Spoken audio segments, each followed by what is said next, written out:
My name's Amanda Stinney. I'm reporting for my Reinventing the News class. For my video assignment, I decided to go to a book club mixer at the Barnes & Nobles at BU. The event featured author Hank Phillippi Ryan, who's promoting her new book, The Other Woman. I had the opportunity to talk to Miss Ryan, as well as the woman running the event. The organizers of the mixer gave me some background on the BU Barnes & Nobles Book Club. Our storybook club meets generally once a month. We do skip a few months because of holidays or things like that. And we read a book and then meet and discuss it and pick another book. We want people to see what it's like, the different choices that we suggest that people read, and just to get people interested in reading as a group. I then asked them how they felt the mixer went. I felt pretty good about the turnout. Everyone seemed really interested in what was going on. I think Hank Phillippi Ryan was a really great guest. She went and engaged with everyone who came to the event and really made them feel welcome. Ryan even read a passage from her book.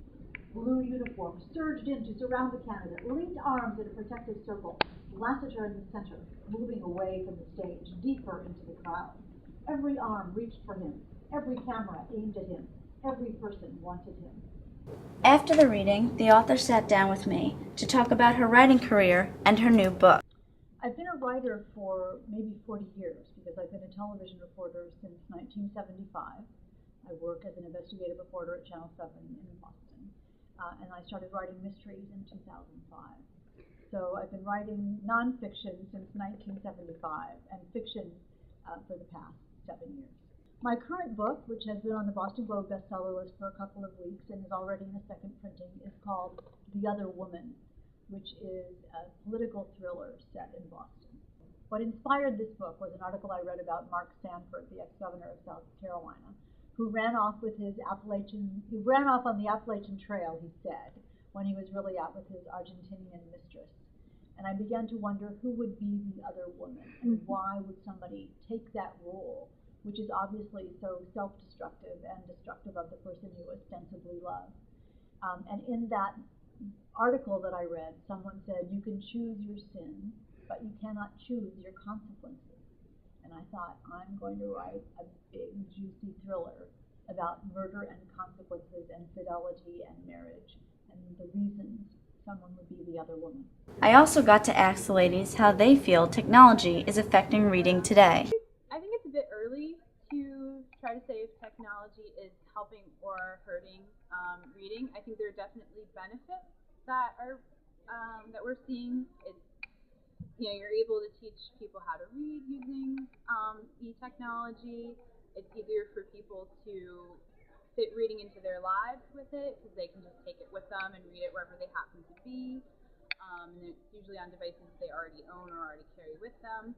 I think it's too soon to see the effects that may be detrimental with e-technology as far as reading goes. I think the only thing so far we've seen is that it will cause a decline in print books, and they may become more of a luxury item or a piece of art than something that would be in everyone's home. It doesn't feel to me that no one is reading anymore. It feels to me that people are reading more than ever. Everywhere I go, people are reading, whether it's on an e-reader or whether it's a book, on the trains, on airplanes, in airports, in cars, having lunch. People's homes are full of books. The advent of e-readers like the Nook has made people buy even more books. So I think reading is increasing, not decreasing.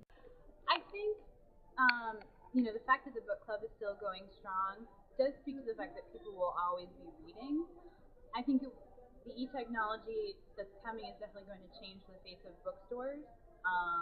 Maybe 5 years down the road, bookstores will be a very different place. But I think people will definitely still be reading, and there'll still be a place for some sort of